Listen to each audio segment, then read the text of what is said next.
Okay, all. Today we're gonna draw Spider-Man. Like any other character, any other drawing you're ever gonna do. It's just made out of basic shapes such as circles, rectangles, triangles, squares, and just how you put them together that makes what you got.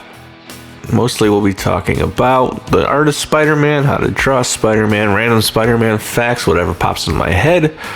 We might go over some of the actual drawing, might do less of that, more of that. This is my first time, so we'll go from there. Spider-Man was created in 1962 by Stan Lee and Steve Ditko. I believe Jack Kirby did the cover for the first issue, which was Amazing Fantasy 15, his first appearance. Stan wanted to do more relatable heroes, people we could relate to instead of the outrageously fantastic superheroes that DC were doing at the time, like Batman, Superman. They didn't have any real human problems, and that's what Stan Lee wanted to bring to the table. The publisher at the time, I believe it was his cousin or something like that, didn't think it was a good idea, but he told Stan that Amazing Fantasy was coming to an end, so with the last issue, he could pretty much do whatever he wants. So Stan and Steve Ditko did Spider-Man.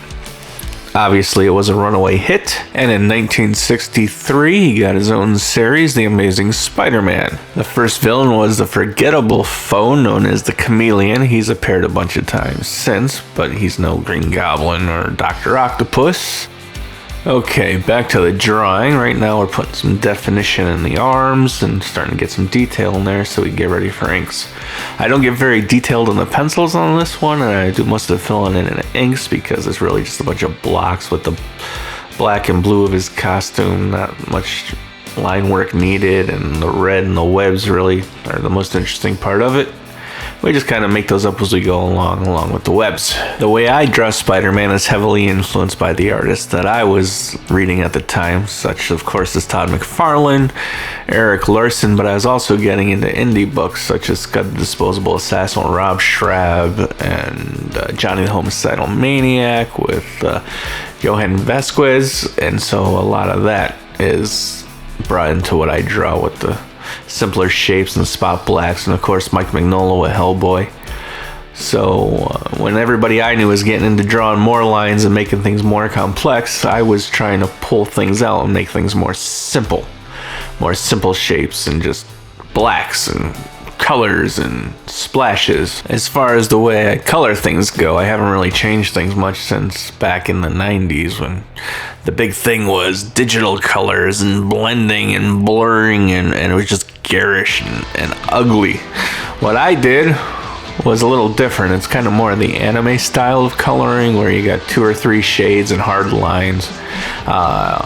Weirdly, I didn't get that from anime. I got it from an artist known as Martin French. One of our field trips in art school was to go down to the site of illustrators in New York City, and part of the display was his work, and it was very simple black drawings, and the colors were all 1 or 2 shades and hard lines, and it made a really big impact on me. So the next assignment we had for coloring in the computer class, I colored it kind of the way he colored things, and I got an A on that assignment. He was like, what happened? It's like night and day. And so I kind of stuck with it ever since. It's a simple but effective way to color things, and if you're into anime and things like that, you'll recognize it. And I probably should have been talking about this in the color section because we're still penciling, but anyway. So we're drawing a little spider on Spidey's chest. That's kind of one of his defining features. Batman has his bat, Superman has his S, Spider-Man has a spider. It's not as pronounced or noticeable or as in your face as either of those two, but it's there and it's important. And if you don't get it right, it just looks weird. We're also drawing in the lines of his costume where the red and the blue separate and where the webs go, and playing with the hands, which right now are still just blocks of shape with no fingers, but we'll get to that eventually. I have next week's drawing in the can ready to go, and the next 2 are in my head and ready to be drawn. If there's anything anybody watching wants to see, please be sure to leave it in the comment. If it's something interesting or something I haven't drawn in a while or something I want to draw or something I didn't think of drawing, then I'll probably do it. So just leave it in the comments and I'm going to read them all and pick something from there. Still working on the webs and blinking in his costume. The reason why I started with Spider-Man is the simplicity of Spider-Man. You don't have to worry about noses and mouths and eyes and expressions. Well, you need some expression in the eyes just to give an idea where he's going, but he's just swinging through the city on this one, so nothing too fancy. In fact, we don't even draw a city. You'll see at the end. It's more of a poster image. So we're finally putting some fingers on him and doing the usual Spidey swinging whip hands and putting definition into the feet, which are a serious McFarlane style feet, but not as wonky and goblin-esque and slipper-like.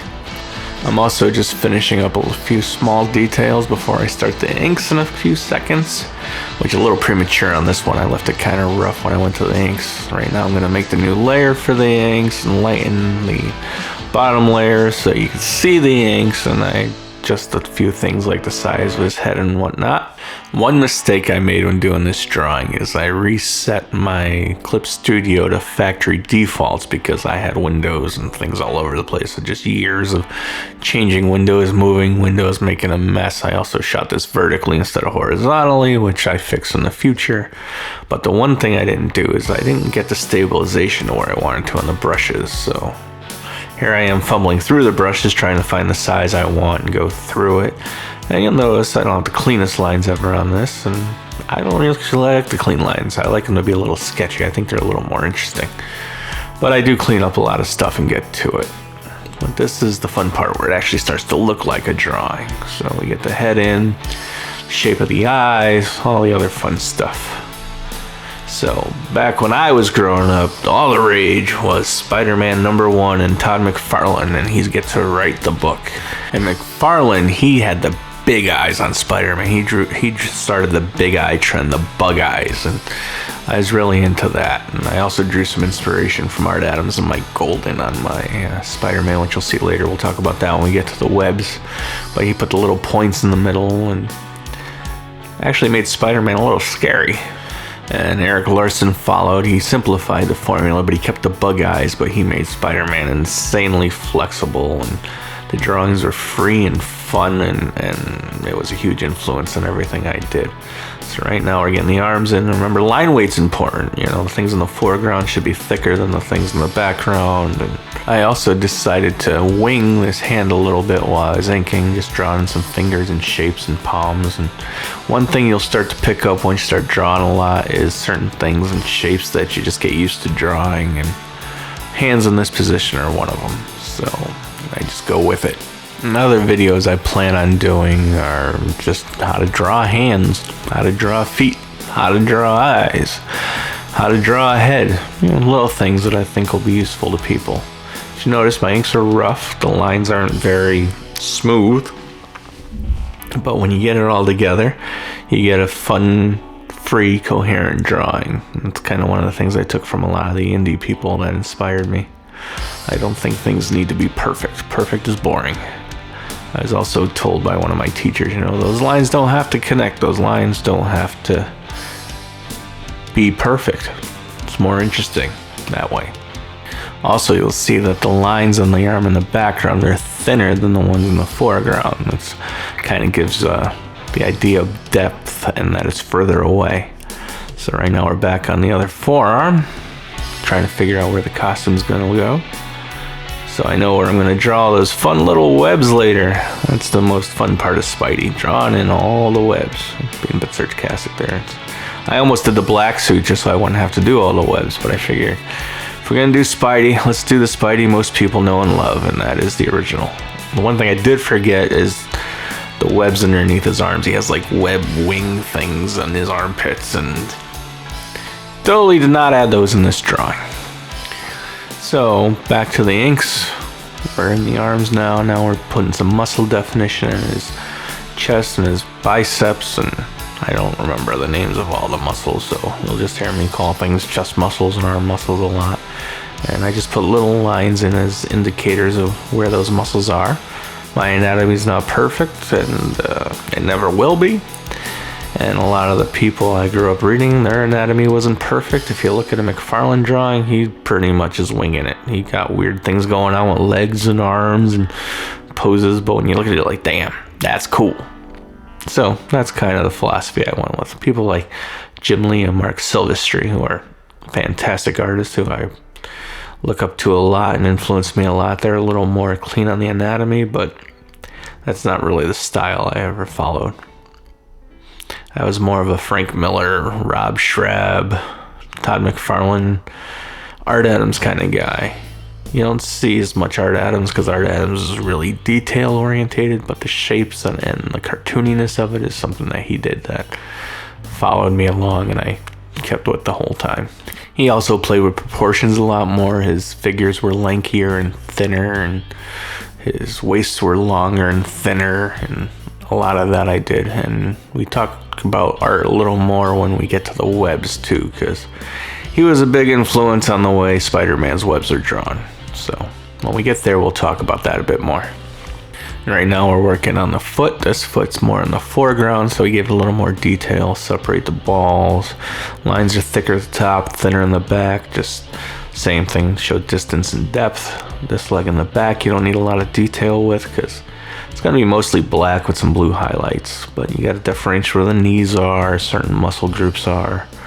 The bottom will have some detail because we got to draw the spidey webs because it's the boot and the foot. And that muscle there, I don't know what it's called, but I always put it in and it needs to be there. Now this foot gave me some issues because I wasn't sure exactly how I wanted it, because the original foot was clicking straight on and it just didn't fit, so I kind of ended up going with more of a side shot of the foot. And the problem with Spider-Man swinging through the city is I can't go all Rob Liefeld on it and put a rock in front of his foot, or I could have put smoke in front of his foot, but that would have been kind of weird with Spidey flipping through the city. Okay, here we're getting into the interesting part, because like I said, I use a lot of blacks and blues, and I treat the blues of his costume more like a black, so I'm blocking in where all the blacks are going to go and where all the blues are going to go. You'll see how it all comes together in a minute. And there we go. Foreground, black, the white on the sides will end up being a blue. I think I used 2 shades of blue. And we do that with the other leg, throw in some details with the eraser pen. That's the one good thing about drawing digitally. If you want to throw some white in something, you just change the color to white or erase. You dash the line, and it's just like doing black hatching, except you're using white.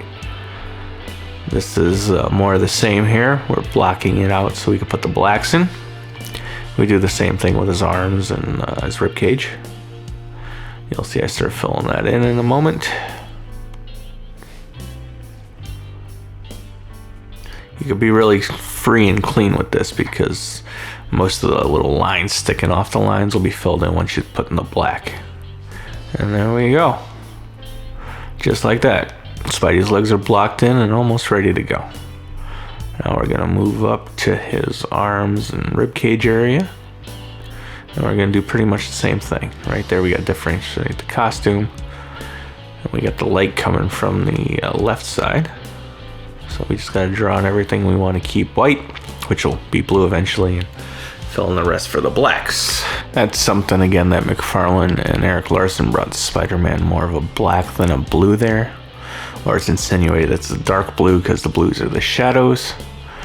The way that I do it is more in line with the way Frank Miller was doing Sin City at the time, and Mike Mignola started with Hellboy. Well, we're gonna do the same thing with the arms. We're just gonna put in big blocks of black and some white triangles and lines to show where the muscles are, and a couple lines in black to show where the muscles are also, and the spots that are going to be left white. Sometimes I'll throw some hatching in there, sometimes I don't. You'll see in the drawing next week I use some more hatching and more line work. So I keep things consistent mostly in the way I spot my blacks and the line works and the coloring, but sometimes I throw in a little more hatching, sometimes I don't. It depends what I think the drawing needs. So it's consistently inconsistent, I guess would be a good way to put it. But again, we're doing the same thing on the arm. We're blocking out the spots where you want to see muscle definition. And then we just fill the rest in black. And there we go. Black, black, black. Spotting blacks is one of my favorite things to do. Now we're going to clean up his hand a little bit because I kind of made a mess of it.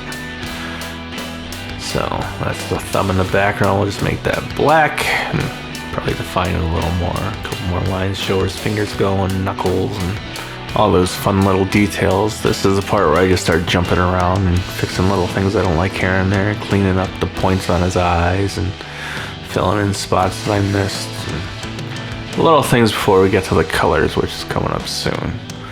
But right now, this is the funnest part of drawing Spider-Man. I say that facetiously, where you draw those little webs all over his costume, his defining feature. So for the head, you start from the center point, and there's this little circular thing between the eyes that everything leads off to. And you draw the lines kind of like you're drawing a pumpkin, kind of, so you're getting the perspective around the head. And then you just start drawing lines, which in circular patterns all the way around until you're done. It's a little time consuming, and if you do it the McFarlane and Larson way, there's a lot more lines. The artists before that, everything was spaced out more. But of course, I grew up in the age where you put in as many lines as possible, even though part of my whole style was getting rid of as many lines as possible. But again, you also see me jumping around and fixing other little things, like adding in more muscles and changing the shape of a finger.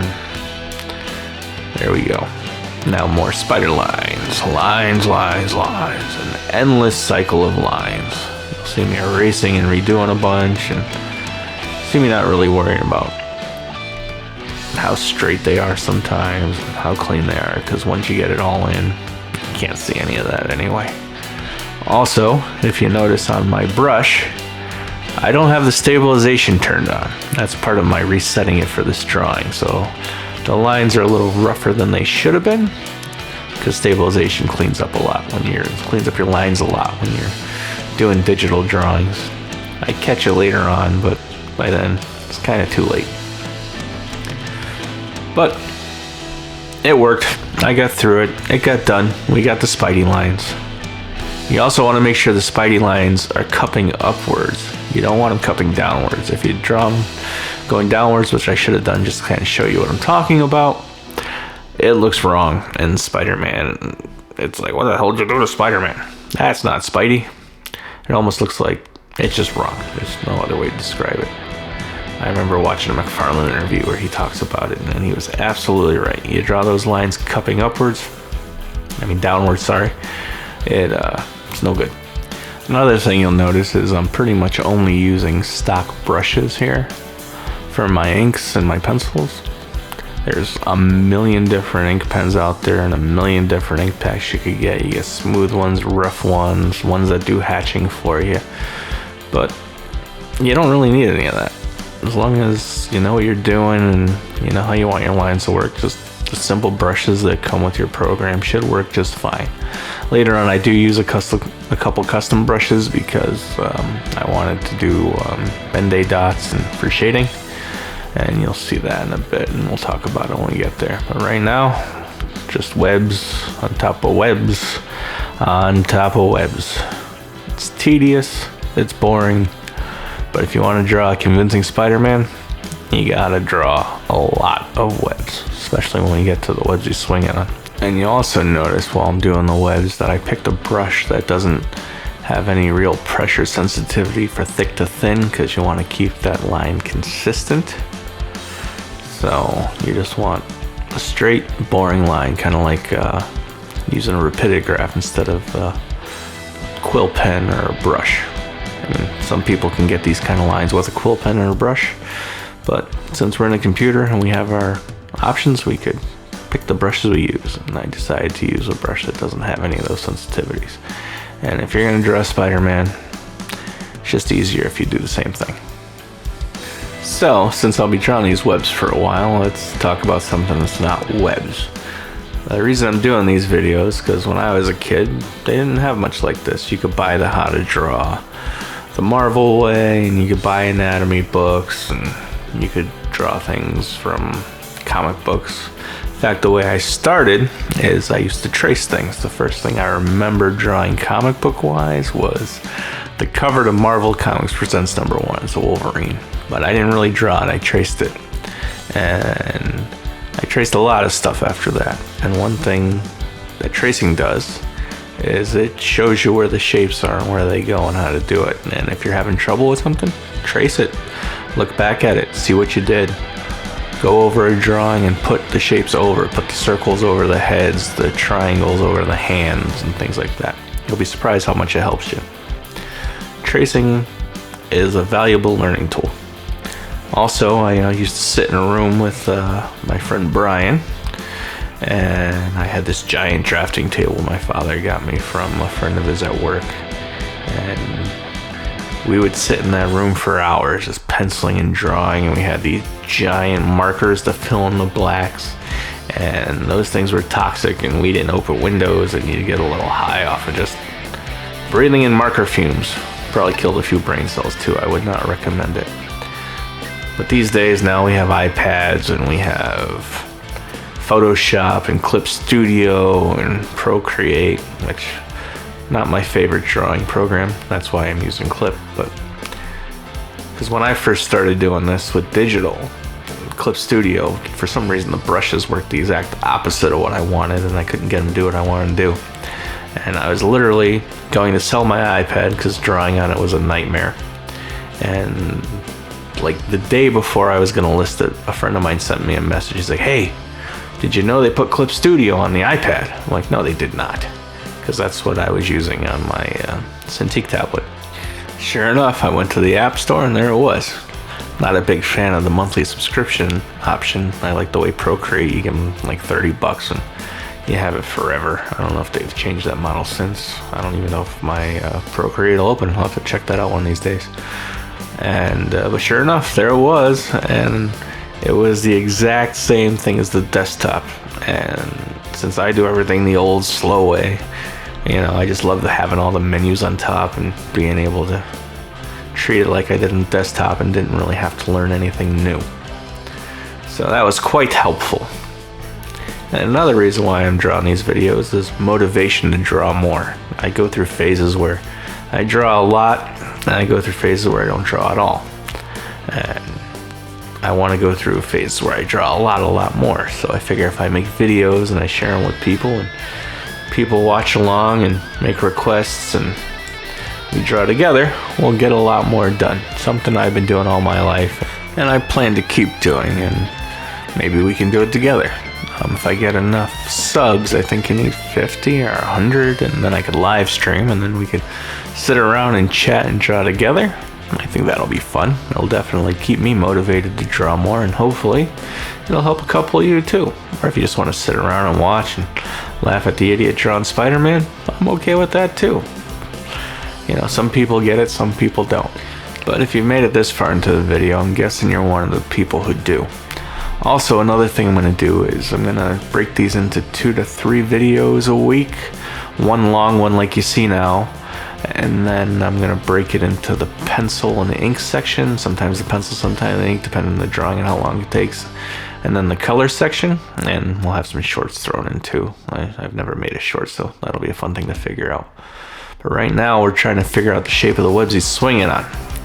Now, the webs he's swinging on. Before Todd McFarlane, it was pretty boring. They were straight lines spread out, almost similar to the webs you see in his costume, or just a white line, nothing too fancy. But Todd brought to the mainstream the spaghetti webbing, as he calls it, where you got the main line and then you got webs wrapping around it and knots, and they go in all these different directions and they spread. And the first time I saw it was in an issue of Long Shot, drawn by Art Adams, and it was inked by Wells Portacio. It's issue 3 or 4. It's got the white cover. She-Hulk's punching him on the cover, but Spider-Man also makes an appearance. And if you look at the webbing, it's a version of the spaghetti webbing where it's the line with the knots and the little webs circling around. It's not as extreme as Todd made it. Todd brought it to like a whole new level of insanity, and I guess the editors didn't like it. And I'm toned it down, and the more they asked him to tone it down, the more he made it worse. And if you notice, they have to go in front and wrap around. You can't just have it all in front or all behind, or it just looks kind of weird. But Art Adams didn't even start that trend. This trend actually started with Michael Golden, who was a huge influence on Art Adams. And that's where he got it from. And then when he did it, he brought it to more of a mainstream Marvel crowd, because he became very popular. And older interviews with Jim Lee and Todd McFarlane, they'll quote Art Adams as an influence. You don't see it much anymore, but I don't think they deny it if you ask them. And so that's where the spaghetti webbing came from. Mike Golden to Art Adams, and then Todd McFarlane just went nuts with it. Eric Larson cleaned it up a little more, but it was still there. And some guys use it now, some guys don't. But I'm old school, so I use it. I like the messy approach and the knots and the overlaps, and so that's what we're doing here. And you got the classic webs and the whips and the so it's a little tedious to draw all this because you got to get it all in, but once you get a pattern down and you get going, it's not as hard as it looks. You just draw lines and the shapes you want them, and you wrap them around, and you erase certain spots and bring certain parts to the foreground. And when you get to the end, you draw more knots in, you add a few more lines, and before you know it, you got a whole bunch of spaghetti webbing. So this is the last step before I get to coloring. And I hope you enjoyed that little tangent on the history of spaghetti webbing from Mike Golden to Art Adams to Todd McFarlane. So the other fun part about the spaghetti webbing is it could be a little messy and a little uncontrollable, because that kind of adds to the coolness of it. The more lines, the more overlaps, the better.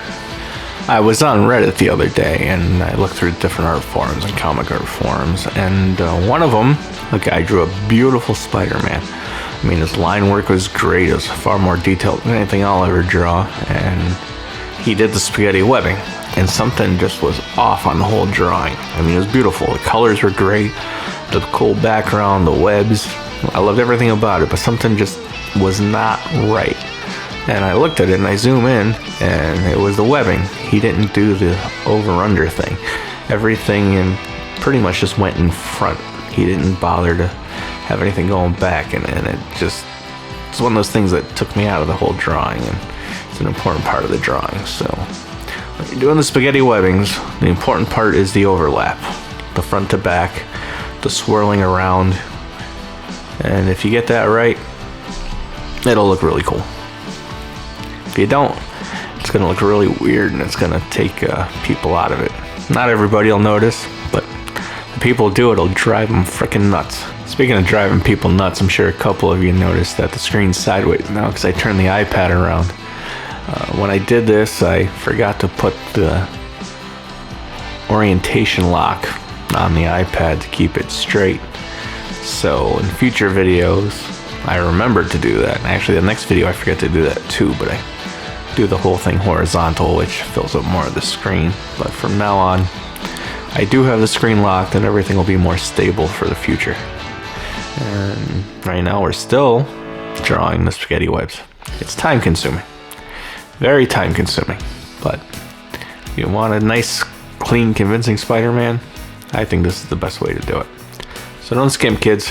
Also, I'm not used to talking this much, so I apologize if I ramble and go on unnecessary tangents, but there's only so much you could say about things like spaghetti webbing, and it actually gets to your throat for a while. I was not expecting that part of this deal, but we'll work through it and we'll figure it all out, and eventually we'll have a pattern down that works, and eventually we'll be live streaming and we'll actually be having conversations. That'll make life a hell of a lot easier for everybody involved. So once we finish with the spider webs and the spaghetti webbing, we're gonna move on to the dots. One of my favorite parts of any drawing is the dots. And I'm talking about the dots before I even get to the dots. Why would I do that? I have no idea. But we're leaving this in because I think the mistakes and the warts and the imperfections are what make things interesting. So we got this part of the webbing done. We're gonna go in, we're gonna add some shading to certain parts just to differentiate so it's not just a big white ball. And now we're into the dots. When I was younger, we used to have to do this with plastic. We'd decide where we wanted to go. We'd have these plastic sheets, they're like sticker sheets, and the dots were pre-printed on it. You'd get different thicknesses and different weights, and some were gradients, and we just had all these different options. I had piles of these sheets. I went to an art store that was going out of business down in New Haven. They weren't going out of business, they were moving to another shop, and they just had piles of the stuff they were selling for $1 a sheet, and I bought every one I could find. And they were in these really cool old black and yellow Art Deco boxes, and they were dusty, and you could tell they've been there probably for 10 years, maybe even longer. And so I bought them all, and I just had this big collection of these dots. If you look at some original comic art from the 80s and 90s where they use these things, there's big yellow blotches all over it because the glue that stuck these things to your paper would yellow over time, and it just looks awful. But it looked really cool when we did it, and when you made a photocopy and then you started coloring it, it just added to it. Yeah, it was like a natural shitting. They also had this paper. It was just regular white paper, you draw on it. You see it in the original Teenage Mutant Ninja Turtle comics, and then you would have these two liquids. And when you put the liquids on, it would just add like lines and hatching going one way, and then you had another liquid, and that would activate the lines going the other way. They still make a lot of this stuff. It's mostly used for anime drawings now, and it's marketed towards anime, but back in the day it was used for everything. And now we're done with the inks. We're gonna move on to the colors. Okay, so for coloring Spider-Man, we went over this a little earlier in the video, how in the 90s the colors were garish and they were overly blended. And I kind of like the look of the old vintage books where they were solid colors, very little shading. And then when I went on that field trip to the Society of Illustrators and I saw a guy named Martin French, the way he colored his illustrations, it just changed everything. It would just be a solid color, and then he'd throw a darker on there, sometimes a lighter for highlights, and it'd just be blocks. Blocks and hard lines. Basically kind of like the way you'd draw an anime, except this is before anime was really popular in the US. And his inks were also very blocky. They were along the Mignola Frank Miller style, except he was a commercial illustrator, and I don't know how heavily he would have been influenced by these guys at all. But it definitely influenced me in the way that I do things. And so right now I'm just gonna fill in all the red, and I'm gonna fill in the blue, and then I'm gonna start adding the accents. And also, if you have any time after this video, and I'll look them up, I'll leave a link in the description. Just look at the work of Martin French if I could find it. I mean, I haven't looked him up in years, so I don't know what kind of internet presence he has. But you'll also notice I took time to clean up things I didn't like in the eyes, and I'm gonna do that in other spots too. Just clean up the inks and the pencils. And as you can see, once you start adding the colors and you get the dots in and you get the lines in, you know, it's less about how clean and perfect it is and more about the vibe and the feel. I mean, you could make every line perfect and clean, and that looks great too, trust me. Like a guy I mentioned a bunch of times in this video, Art Adams, everything is super clean and super on point, but it's also very cartoony and very free, and it's a great mix of everything. So you just gotta find your niche and find your style and find what you like to do and go with it. You know, you want to make the anime style, go for it. I mean, I used to draw my eyes huge. I mean, bigger than most animes.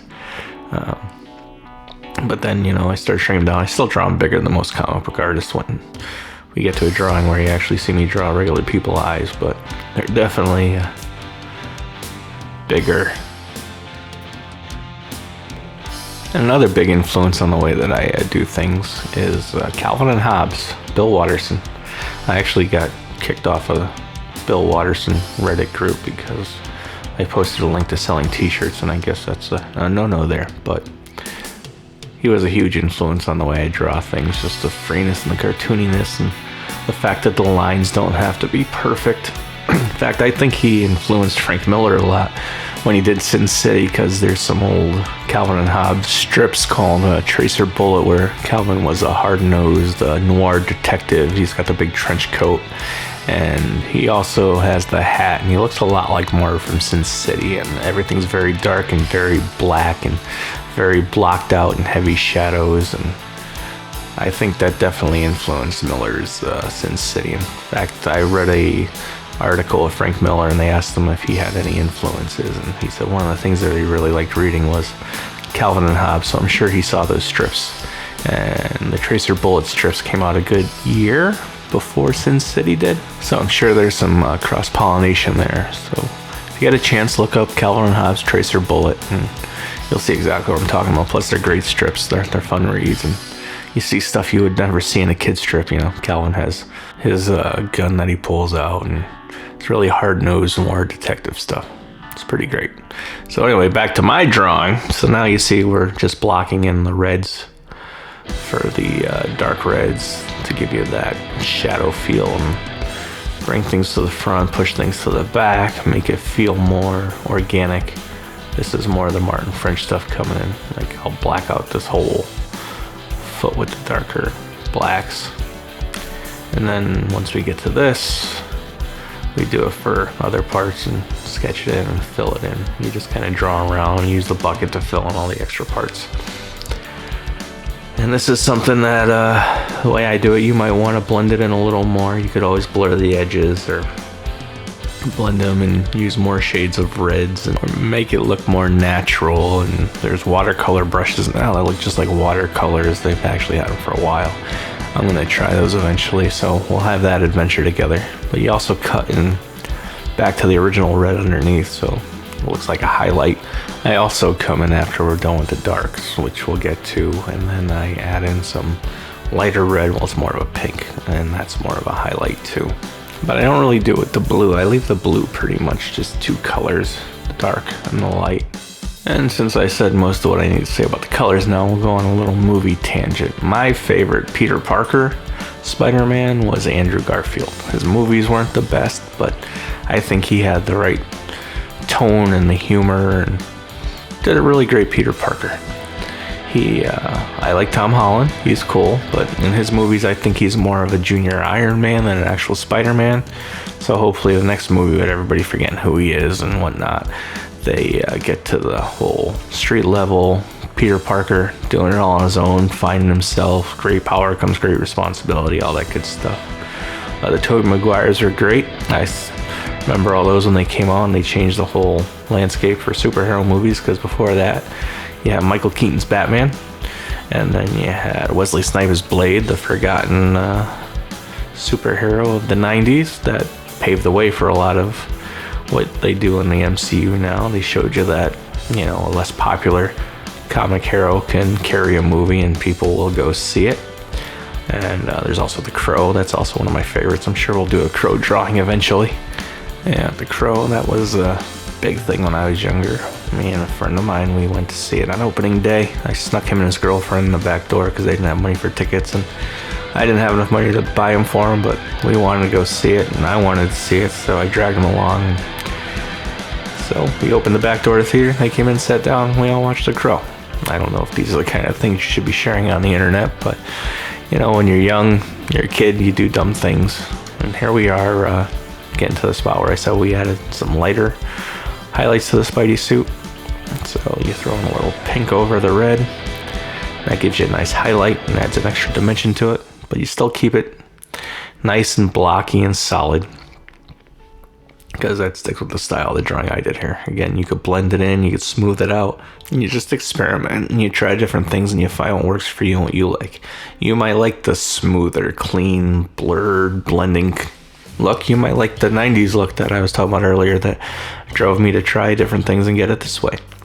It's all about what you enjoy and what makes it fun for you. The important thing is you have fun. If you don't have fun, then why bother drawing? Sometimes I sit around and I used to do freelance projects, and it's the last thing I wanted to do, like an album cover for a band I didn't like, and I just had to suck through it and get it done, and it wasn't fun. I didn't like it, but I did it. Nowadays I like to draw things for fun, and even if you have a project that you're not enjoying and you don't think it's fun, find a way to make it fun, because what's the point if you don't enjoy what you're doing? That's what day jobs are for, right? And we all need a little escape from the day job. So you do what keeps you sane. I draw pictures, I build models, I write music. In fact, all the music you hear underneath this is from an album I put out a couple weeks ago. And I'll leave a link to that in the description, even though that's not what you're here for and you probably don't care. So now we're moving on to the blue, and we're doing the darker parts to give that some dimension. Apparently I just do this leg and then I move on to the background and the webs, and I use the Wayback Machine to look ahead, and I never went back and put any of the darker on any other part of the drawing.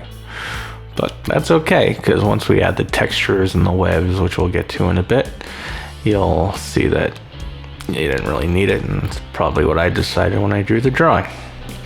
So right now, we're just erasing the blue inside the web so that we get the white and that it pops from the background. It's a lot quicker than actually drawing the webs, but some of those tedious little things you gotta do to complete a drawing. Here I am deciding what pen sizes I need to get into the small spots without too much bleed over.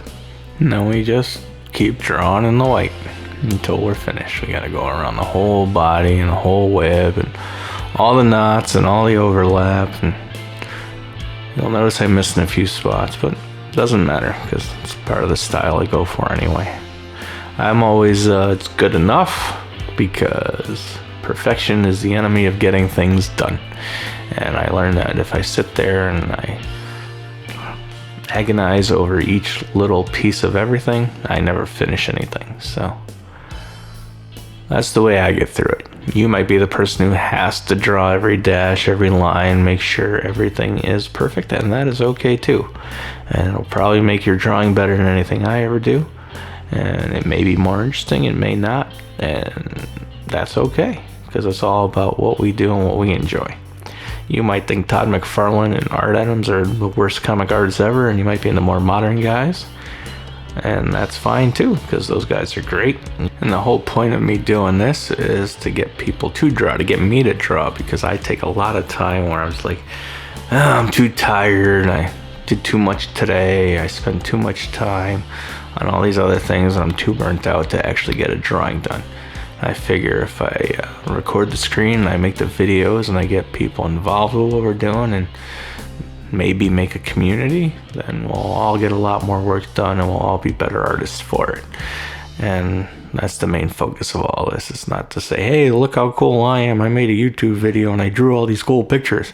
Nope. It's a motivational tool to get me to get work done, and hopefully to get some other people who have the same problems I have and the same motivational issues I have to get work done. So maybe as a community, we'll be drawing some of the coolest comic stuff out there. Or maybe we won't. You might hate this drawing, you might love this drawing. You might think I talk too much, you might think I don't talk enough.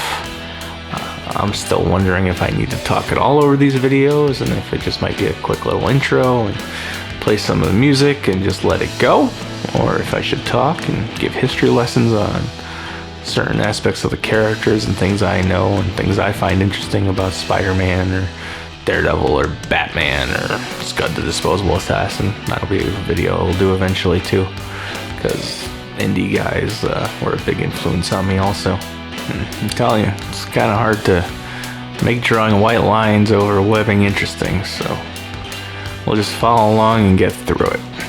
So once this is done, we get to the last stage of coloring, which I picked up a while ago, and that's adding texture. I think the texture just brings it all together and makes everything more interesting, whether you're doing something like the Spider-Man or more of a cartoon thing, like you're drawing a Stitch, which we'll be doing a Stitch drawing, and I think we're going to do a Bluey too. My granddaughter's really into Bluey, and I think mashing Bluey up with a superhero will be fun. And one of the things I'm known for in my little circle here and the conventions that I do is doing mashups of different characters. And I did a lot of Stitches. Stitch Spider-Man, Stitch Venom, Stitch Loki, Stitch Batman, Stitch Superman. The female Stitch Angel, I've done her as Wonder Woman and Gwenpool. So we'll get into some of that stuff on here too, because I think some of you will find that interesting. So now we're moving on to the background. And I was going to do a big city for my debut and get all into perspective and stuff, but we're going to save that for its own thing. And I just decided that putting a web behind him is just as interesting. So we're going to sketch that in quick. So go either way with this. It looks like webs. It has a little bit of a broken glass feel, but it's dynamic, and it brings your eyes to Spider-Man by drawing you into the center. So we're gonna rough this in, which is bringing us to the end of the drawing actually, which means I actually got through this whole mess. So hey, good for me. Another thing I've been thinking while going through this and talking through this and talking about different aspects of Spider-Man and comic books and influences and things like that is, how much do you really need to talk through on these videos? I mean, is it annoying you that I talk through this whole thing? Is it been informative? Is it part of the experience? Is it necessary? Do I need to talk the whole time, or just point out certain aspects of things that I'm doing, or throw in a tangent here and there in the middle of nowhere and surprise you in silence and just have the music playing in the background? These are things I'm going to think about while making these videos and try different things. So the next video I'm probably going to talk just as much and go over it, but I might do a quick one and not talk at all, or just give an intro and quick talk about what's going on in that section and then just let you watch it happen. So right now we brought down the opacity of the webs in the background so they blend in. And then we're going to bring in a paper texture and add that in, distress the drawing a little bit and give it some interest and a better feel to it and make it look more organic and done. The problem I have with some digital drawings is they look too stiff and too sterile and too clean, and sometimes that looks great. It's like, wow, that's amazing. And sometimes it just looks like, well, that's really boring. And with my drawings, sometimes I think it's kind of boring. So I like to throw textures on things and make them look a little worn. I used to have a bunch of textures saved in a folder, but I had a hard drive crash and lost almost all of them. So for these drawings, I'm pretty much looking for new textures everywhere. And now we're adjusting the color, because if you notice, it's originally kind of yellow, so we want to not have a bright yellow overlay on Spider-Man. We want it to be more in line with who he is and what he looks like and the color palette that we chose. And it just kind of blends everything together. And with that, we're at the end of the drawing. We just have to sign it and call it done. I thank you all for sticking around for the whole time and listening to me ramble on about Spider-Man. And I'll see you all in the next one, which should be out in a week or so.